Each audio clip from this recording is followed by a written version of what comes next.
ज्ञानेश्वर कुमार के जाने के बाद क्या कुछ महत्वपूर्ण बिंदु है, आखिरकार उनका यह दौरा इतना इंपॉर्टेंट क्यों माना जा रहा है? सबसे पहले अगर आप देखें कि मुख्य चुनाव आयुक्त का अगले हफ्ते बिहार का दौरा करने वाले हैं और यह दौरा इसलिए इंपॉर्टेंट है क्योंकि अगर आप देखें तो इस दौरे के दौरान वो कई महत्वपूर्ण चीजों का मुआयना भी करेंगे। अगर आप देखें कि क्या क्या करने वाले हैं, ये हम आपको एक बार फिर से बताने की कोशिश करते हैं कि आखिरकार उनका ये दौरा, उनका ये विजिट इतना इंपॉर्टेंट क्यों है। सबसे पहले हमने आपको बताया चुनावी तैयारियों का जायजा लेंगे ज्ञानेश्वर कुमार, वहां पर कई आला अधिकारियों से मुलाकात भी करेंगे, चुनाव कैसे कराया जाए, उसकी स्ट्रैटेजी क्या होगी, इसके बारे में डिसाइड करेंगे। बिहार में 3 चरणों में मतदान होने की संभावना, यानी 3 फेज के अंदर यह चुनाव होगा। तीनों चरणों में कितनी लगातार आप बता रहे हैं कि कैसे चीजें, और 5 से 15 नवंबर के बीच मतदान हो सकता है, यानी जो 3 फेज होंगे और वो 5 से 15 नवंबर के बीच होंगे। अब आपको यह भी बताते हैं उधर प्रियंका गांधी वाड्रा भी बिहार में जाने वाली है। प्रियंका गांधी वाड्रा की मिशन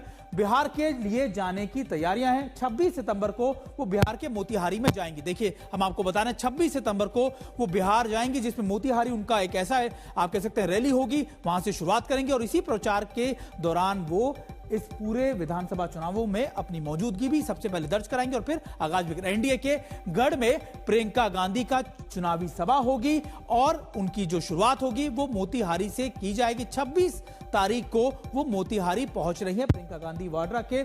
ये लगातार पहुंचने के बाद अब चुनावी सरगर्मी और ज्यादा बढ़ जाएगी आज, और ये इसलिए भी इंपॉर्टेंट है क्योंकि ये चुनाव के आगाज के तौर पर इसको देखा जा रहा है। अब अगली खबर का रुख भी करते हैं। आज से जीएसटी में राहत की शुरुआत हो चुकी है, यानी जीएसटी का नया स्लैब लागू हो चुका है। इसलिए अब चर्चा इस बात को लेकर हो रही है कि जीएसटी में राहत का जो दाव मोदी सरकार ने अभी चला है, उसका 1 महीने बाद हो रहे बिहार विधानसभा चुनाव पर क्या असर पड़ेगा। क्या जीएसटी में छूट बिहार चुनाव में गेम चेंजर साबित हो सकती है? यह रिपोर्ट आपको दिखाते हैं।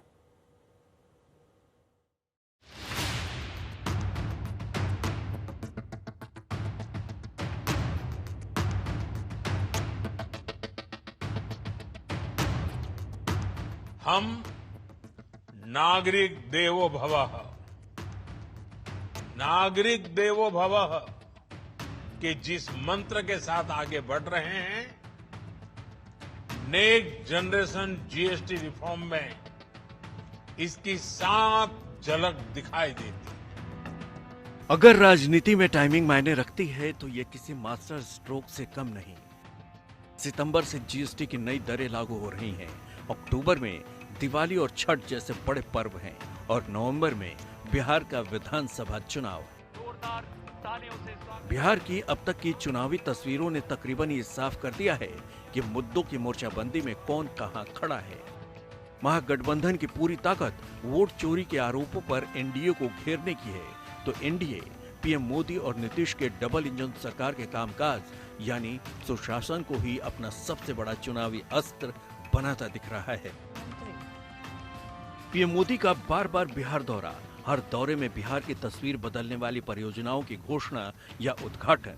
मोदी और नीतीश विकास के सवाल पर लंबी लकीरें खींचने में लगे हैं और अब जीएसटी की नई दरों से टैक्स का बोझ हल्का कर बिहार की जनता का दिल जीतने की कोशिश।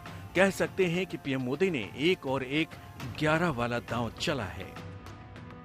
देखिए, जीएसटी सुधार की नई दरें आज से लागू हो गई। नवरात्रा का प्रथम दिन है। केंद्र सरकार ने पहले जीएसटी लगाकर लोगों को लूटने का काम किया, लोगों पर बोझ डाला। अब आदरणीय प्रधानमंत्री जी, केंद्र की सरकार क्रेडिट लेना चाह रही है। ये बिहार चुनाव को देखते हुए किया गया है। आज भी खाद्य पदार्थों में जीएसटी लग रहा है, इसलिए ये जीएसटी के नाम पर सिर्फ आई वास है और इससे ज़्यादा कुछ नहीं है। जीएसटी 2.0 निश्चित रूप से बिहार वासियों को बहुत बड़ा लाभ मिलने जा रहा है। करीब 375 आवश्यक वस्तुओं के दामों में आज से ही कमी देखने को मिलेगी। दवाएं हो, हवाई यात्राएं हो, यात्राएं हो, परिवहन हो, शिक्षण सामग्री हो, सबके दामों, होटल व्यवसाय का हो, भोजन हो, सबके दामों में भारी कमी देखने को मिलेगी। और बिहार जहां बहुत बड़ी आबादी ग्रामीण क्षेत्रों में बसती है, इसका सीधा लाभ माननीय मोदी जी के इस जीएसटी 2.0 से सीधा लाभ बिहार के गरीब ग्रामीणों को, गरीब जनों को, बिहार को मिलने जा रहा है। ऐसे तो जीएसटी 2.0 से पूरे देश का भला होगा।